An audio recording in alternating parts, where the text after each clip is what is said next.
It's okay to be unreasonable. It's okay to be unrealistic. It's okay to have high standards of expectations for yourself. Those are the three things that I've done recently that have just dramatically impacted my business.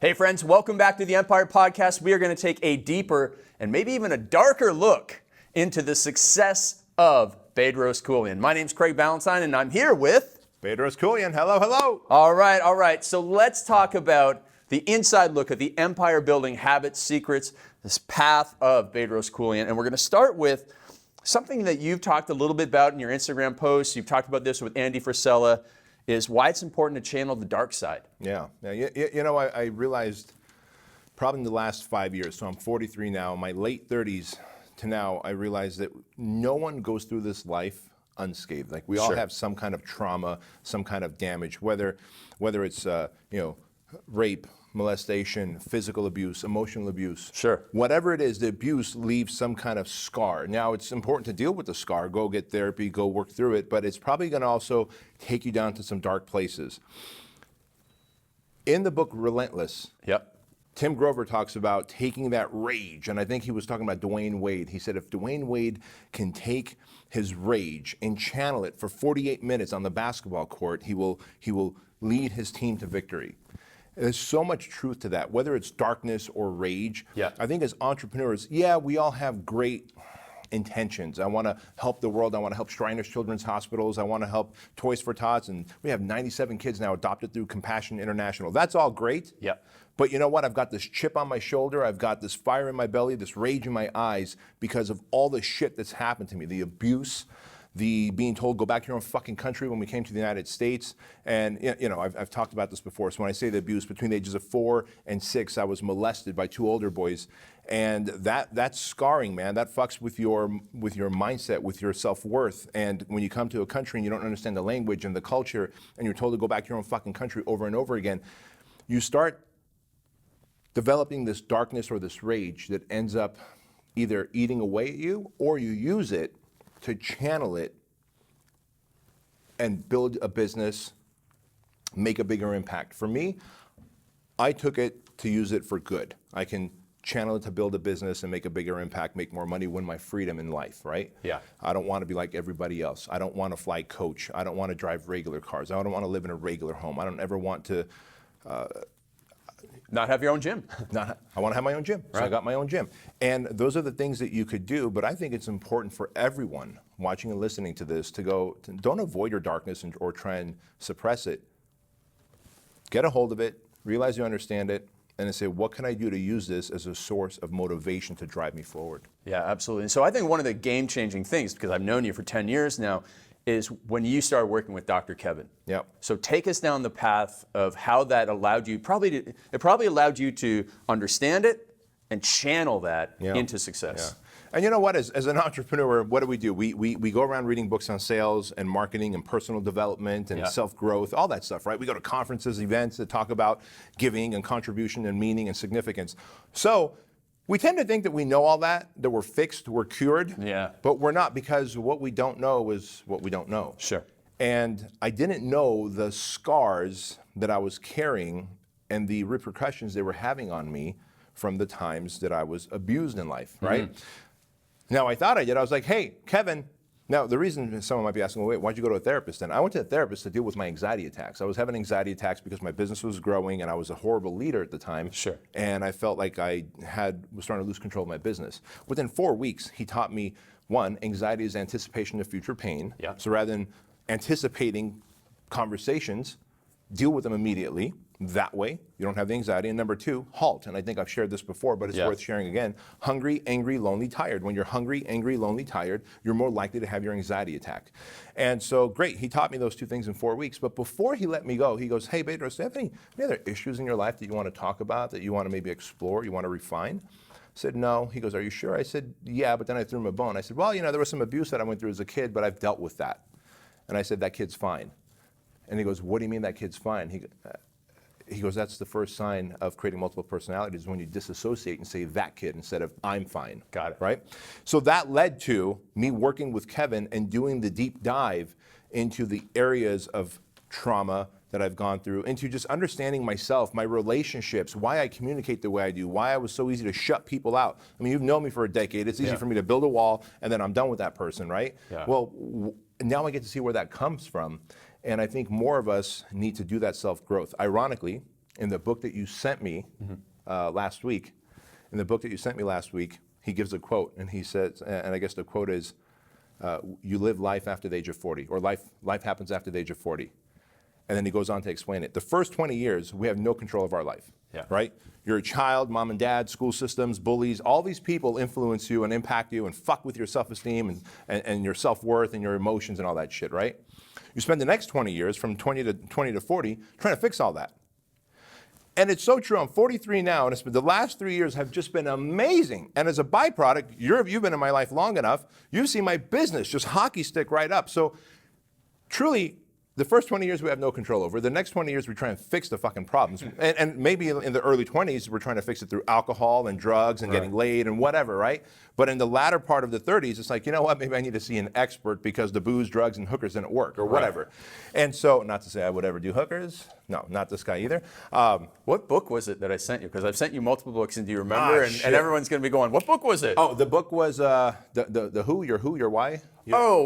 Power of Who? The Power of Who. I don't know who the author is. Power of Who. The Power of Who. Great book. Highly recommend it. It's about getting referrals. Yeah. And so ironically, I don't know how that tied into it because I'm still reading the book. Right. But it's so true, man. Life starts at 40. And so all this to say that working with Kevin, a therapist, and I know there's a stigma about working with a therapist. Does that mean I'm broke? Does that mean I'm psychotic? Hey, guess what? You're all fucked up. We're all fucked up. Right. Go work with a therapist and get better and watch how life improves. Awesome. So what else have you done to evolve, or how have you evolved as a leader and an empire builder over those last 3 magical years? Great question. I've become more unreasonable and more unrealistic. Okay. The reason for that is we tend to want to be reasonable and realistic as to not offend people and to fit in, right? But I realize I can be unreasonable in my demands so long as I can meet those, I can expect that of others. Most of the time, if you're a leader and you're trying to get your team to do something that you're not willing to do, that's unreasonable. That's unrealistic. Because they're going to see that you're being a hypocrite. So I've always had these unreasonable expectations and unrealistic desires of people around me, but I've always thought, man, I better play it safe. I don't want to stand out. I don't want to be that nail that stands out because that nail gets hammered. Well, now, these days, I'm willing to voice my opinion and go, hey, these are the unreasonable and unrealistic expectations I have of our business, of our team members, but I also have that of myself. So let me lead from the front. And ever since I've been doing that over the last 4, 5, 6 years now, major shift. It's okay to be unreasonable. It's okay to be unrealistic. It's okay to have high standards of expectations for yourself. Those are the 3 things that I've done recently that have just dramatically impacted my business. Now, what were some of the pivotal moments over those last 3 or 5 years? Obviously working with Dr. Kevin, but what else? Were there meetings? Was there an event that you went to? Maybe like that when you rejoined 25K, that were pivotal moments that maybe where you saw somebody taking it to the next level, or maybe when you saw how poorly most other franchises were run, that got you like, oh my goodness, we have an opportunity and we're going to drive hard. Yeah, there's two big things that come to mind, but there's a whole bunch of little things. The 2 big things truly are reconnecting with people who were really good drivers in my life. And when I say good drivers is, look, as a CEO, we're pretty much islands. Like as an entrepreneur, you're an island, right? All your friends are hourly workers, and that's okay, but you're gonna go tell someone who's got a consistent hourly pay that, hey, guess what? I just made $85,000 this afternoon because I launched something and it was successful. They're also not gonna understand how you feel like a piece of shit when you have to fire someone, and then how you're being audited because that doesn't happen to them either. Right. So when we're an island, what do? We tend to suffer in silence as entrepreneurs. And so reconnecting with Joe Polish's Genius Network group that you and I are in, many of our friends, Randy Garnes is in there, Cameron Harold, et cetera, all of a sudden, you're talking to like-minded individuals who have gotten through like-minded problems and who have like-minded goals. So that's been a big factor. Another factor is, and this is not to toot your horn, but through environmental exposure to you, right? To you, like I always tell people, before ever, and I point to the book behind me, before ever writing that book, like I felt like I was the first guinea pig going through the perfect day formula, simply because environmental exposure to you showed me personal discipline, a morning routine, eating dinner early so that I don't have to be bloated at night. Right. The discipline of not having to eat every piece of bread in the bread basket, that I could eat one piece of bread, right? Those things matter to me. So, pick and choose your people that you hang out with, because you are a byproduct of who you hang out with. Yeah, I was just going to say, what changed when you started surrounding yourself with others, and even what's changed as your clients have become more successful? Because some of you now have some clients in the Empire Mastermind Group and in Seven Figure and your Fit Body world. I mean, they have become some real domination machines. How does that force you to grow? Well, it always forces you as a leader to kind of stay ahead, right? Because you see real quickly that, man, if they're looking up to me for information, I better be the one recreating the next wheel. I better create something else so that they can copy it or model it, right? And so I constantly feel the pressure of my own clients, forcing me to raise the bar, which is a great thing. And to that point, by the way, another thing, going back to your last question was, you and I dissolved the info mastermind that we had. Because, and I openly share this with people, like we created the Empire Mastermind because that's where we are in our own careers. Yeah. And so there's nothing wrong with putting something on a shelf once you're done doing it if you don't feel it's an authentic representation of you. Right. So we're building empires. We started the Empire Mastermind because we want to help people achieve a higher level of success in their business. If the info mastermind that you and I had, while it was generating great money, I even remember telling you, if I had to teach someone one more time how to turn a Word doc into a PDF, I might have choked them out. And so I was willing to forego that money in exchange to live an authentic life and to run a business like the Empire Mastermind instead of the Info Mastermind. So be willing to part ways with a business. Like doing that has been a great source of relief for me. Yeah. Don't channel your rage into choking people out. Right. Channel somewhere else. We don't want that. So what's also changed in how you let your guard down? Because I think that's been a huge shift as well in the last couple of years. Even when you spoke, you spoke at the, for everybody listening, Bedros spoke at the 25K meeting last year, and probably the most pivotal 1 or 2, 3 minutes in that entire weekend wasn't when Tony Robbins was on stage, wasn't when Peter Diamandis was on stage, but was when you were on stage and you shared your story of your struggles, of your abuse when you were kids. You had everybody's eyes were riveted on you. You had so many follow-up messages. But obviously you weren't doing that years ago, before Dr. Kevin, even after Dr. Kevin. I mean, that's obviously something that takes a while to come out. So what was it that allowed you to do that there, but also in many places? That's a good question. So part of that is the self-growth, and the other part of that is working with an expert like Kevin, a therapist, a psychologist, who I realize now in hindsight, even though I would go see him every Monday afternoon at 6 p.m., so I'd leave HQ around 4:30, 5 o'clock, and I'd get to and I'd take a little break at a Starbucks, and I'd go to his office by 6 to 7 therapy session. I always expected when I walked out there, I got clarity on the questions that I had. Like I would walk in there with a set of questions, right? And I always expected I'd walk out with clarity. And to be very frank with you, sometimes, dude, I'd walk out of there with like, what the fuck? I just paid him $140, wasted an hour of my time talking about shit, but I don't feel any more resolution at all. What I realized what a good therapist does is they're like tilling the soil, digging the hole, planting the seed, and then it's only months later, even years later now, that you get to see the fruit of that tree, right? And so, while working with him, and even after a year or two after working with him, I wasn't going out there and telling people, hey guys, guess what happened to me as a kid? I was still afraid to share what happened to me as a kid. Sure. I had a greater sense of peace about me, and I had greater control of my rage and darkness, but I wasn't so vulnerable, and I didn't feel like I could be so authentic in saying, hey world, this is what's happened to me, because I feel like the world would still judge me. Got it. But all of a sudden, a Genius Network event, that was one of the events, and then also Ed Milet's show, when Ed Milet was interviewing me, Sean Stevenson, it also, it just felt so organic. So did you do it on Lewis's show as well? No, no, I didn't talk about it on Lewis's show. I hinted to the fact that I was abused on Lewis's show, and that I'm looking for a good piece. He said, what do you want every day? I said, I just want to sleep well. I want peace of mind, because it was affecting my sleep. It was that bad. So anyway, all this to say that a great therapist kind of plants the seed, and it's only years later that you see the outcome. But I've become so much more authentic and vulnerable, and I don't care how I'm judged. And I realized I'm not judged. I'm actually supported by the people that I share that with.